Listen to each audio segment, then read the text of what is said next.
Hi guys, Dr. Mel here. We're busy with chemistry and the types of reactions. Now, one of the types of reactions will be acids reacting with bases. Very important chapter. You'll be doing this in grade 10, you'll continue with this in grade 11, and you'll go on with this in grade 12. So always refer back to the lessons that you can see what's the properties, why is it called a base, why is it an acid, and what does it do. Right, let's go and have a look at acids and bases. Now, you cannot study chemistry without a periodic table. You need a periodic table for lots of information, but also to identify the elements. Remember, we've got all the elements structured in the periodic table. Furthermore, you have to have a knowledge of what's in the periodic table. If you have a look, you'll know that all of these will be called the metals. And the few elements on this side, and you know that we can go through that, these are the non-metals. Now, what's the importance of this? And we are going to have a separate lesson where we're going to see what's the type of bonds that we have. But for now, the important factor is that hydrogen, which is also a non-metal, bind with these other non-metals in different combinations to form acids.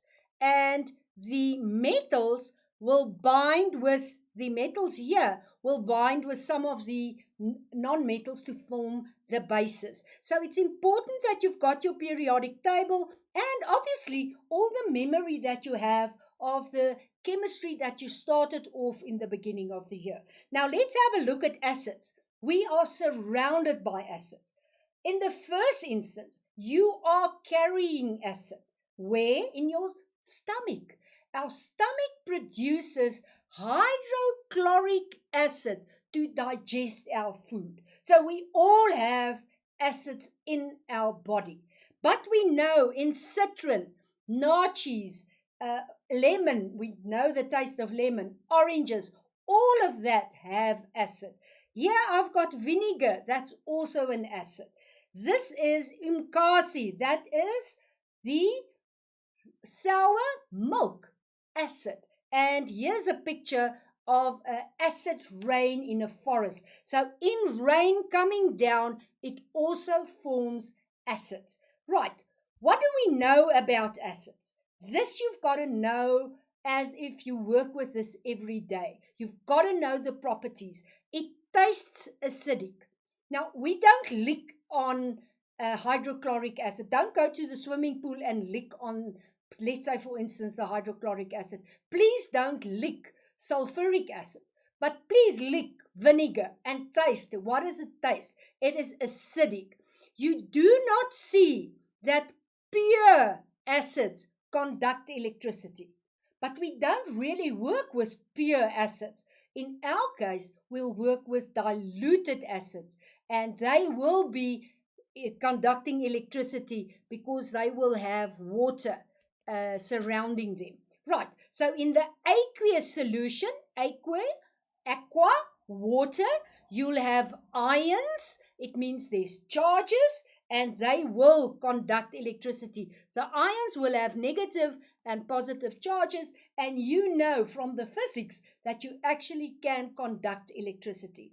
Finally, we'll see that it influences indicators. An indicator gives me a color to show me, is this an acid?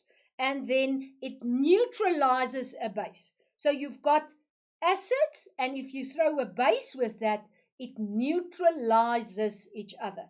And we'll see in further lessons how exactly that works.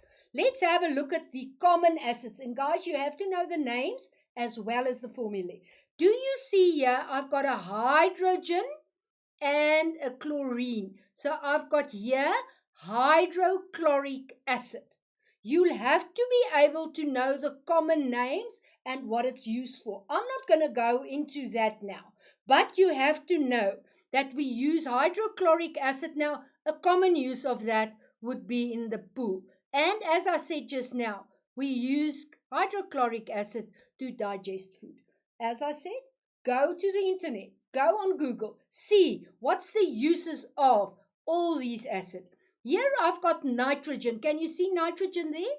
And can you remember what that group is? That is nitrate. Therefore, it is nitric acid. It's the nitrogen causing it to be nitric acid. Sulfuric acid. Can you see sulfur? You've got the, oh, this one is wrong. Let me quickly correct this.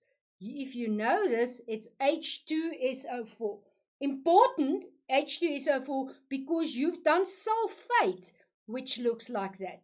And can you now see why I had to put a 2 there with a hydrogen? Carbonic acid, carbon. Can you see carbon? There. And you should know that that is the formula for carbonate. And again, can you see I've got the hydrogen there? And then finally, as I said just now, vinegar is in actual fact ethanoic acid, which you'll get to know when you do organic chemistry. Ethanoic acid having this acetate with a hydrogen. Those are the common acids, guys. You've got to know their names, you've got to know their formula, and you've got to know where do we use it.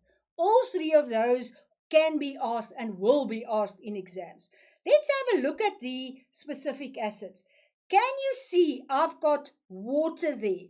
So if I take any acid, HCl, HNO3, H2SO4, and I add water to it, can you see what's going to form? Now this you have to know, because the H plus, and we'll have a separate lesson just on that hydronium ion that's been formed, can form hydronium.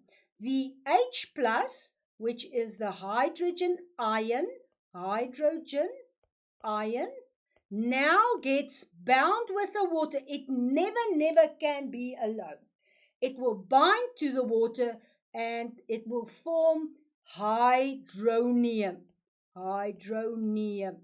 And hydronium is firstly a water plus another hydrogen, giving me H3O. Can you see I've got one there? I've got two there, so I've got 3. And my total charge is a plus.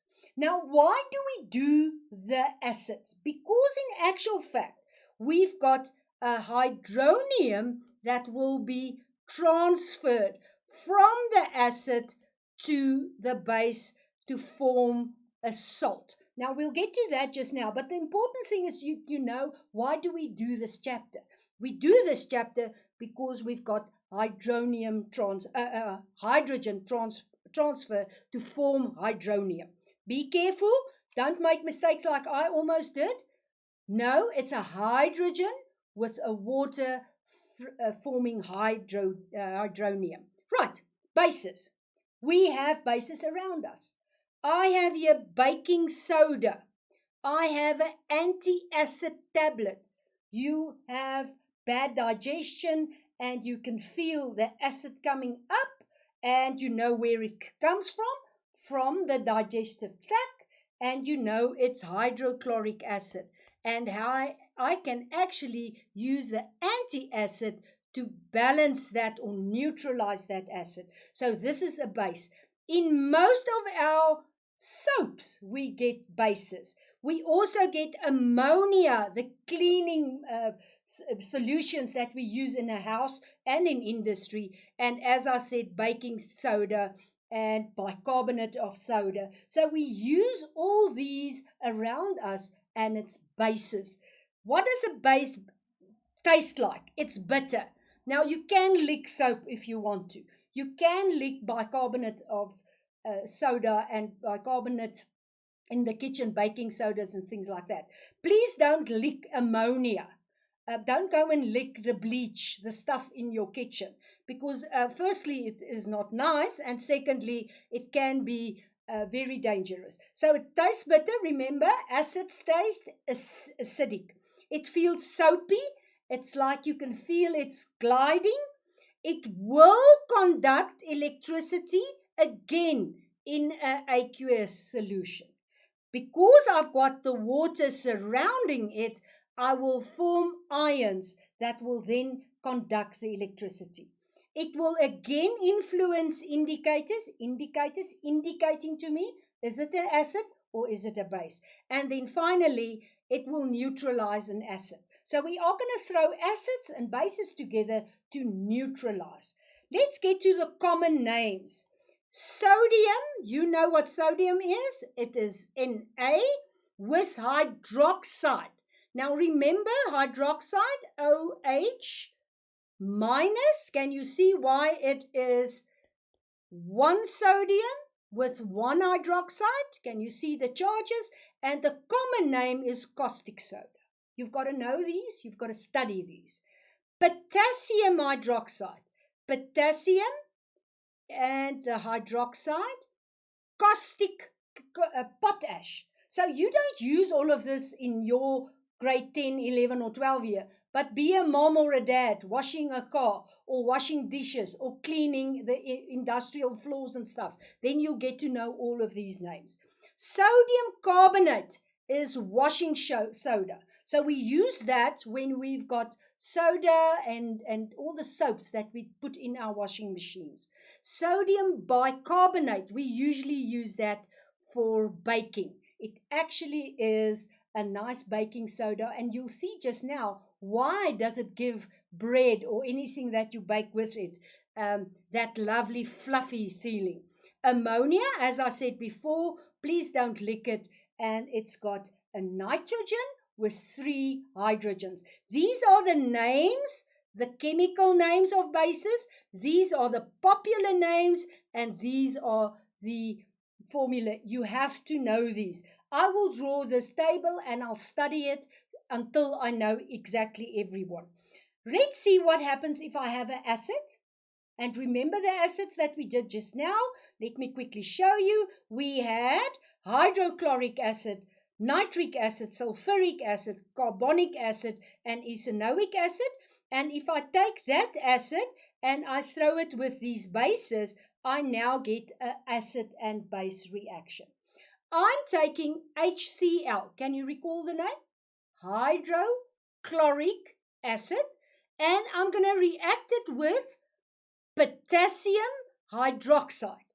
Potassium, the metal, with hydroxide. Here I've got the 2 non-metals. Now what's going to happen? In actual fact, the covalent bonds there and the ionic bond there will actually be overcome. The water will be moving in between these, and you'll find that you get that specific hydrogen separated. The chlorine, there you have it, separated, and now it's chloride. You've got your potassium ion and your hydroxide ion. And all of this are surrounded by water. Now, if you were in an aquarium, you a visitor in an aquarium, there's a little fish. I won't get full marks for my drawings, but I will for chemistry. And these fishes, sharks, will be surrounded by water. And that's an aquarium. We use exactly that same concept. If we say, I've got aqua around OH, I've got aqua around that one, I've got aqua. It's the solvent. So can you see you've got to indicate it cannot be on its own. It will be surrounded by the water. What do we actually need here? We need the hydrogen and the hydroxide. And can you see what will be forming? It will be forming water. And you know why it forms water? Because it's a hydrogen plus and a hydroxide minus. What will also form? Now let's have a look. If we said that hydrogen formed water with that specific hydroxide, what are we left with? Can you see I'm left with the potassium and the chloride, and that will now form potassium chloride, which we'll call a salt. So a salt will be one of the products and water will be the other product. What do we actually call this whole reaction? It's a neutralization. You actually threw an acid, the acid and the base together, and you formed water, which is neutral. But we'll get to pHs and we'll get to the real reactions in another lesson. Right, let's take another acid. I've got nitric acid. You remember nitric acid? And I've got sodium hydroxide. Now, if you sit with a piece of paper and pen with me, please quickly write down the ions that will be forming. So you've got to write down what will form if I put water and water here, and I've got them together. Can you see that you'll find your hydrogen, your nitrate group, your sodium, as well as your hydroxide group. And they won't be alone, remember, surrounded by water, aqua. I've got water there, I've got water there.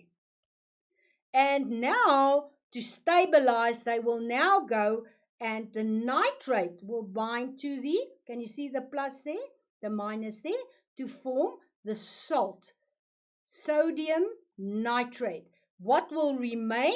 Well, the hydrogen will bind with the hydrogen will bind to the hydroxide to give me water. That will happen every time when you've got an acid and a base going in the same container and reacting. This is just an introduction. Right, what did we learn? We have to be able to identify acids and bases. You have to name the different acids and bases. Know the uses of them in everyday life. And then finally, know exactly each formula, every acid and every base, so that you can be able to identify them when they ask you to react them with each other. I hope you enjoy the whole concept of acids and bases. Bye-bye.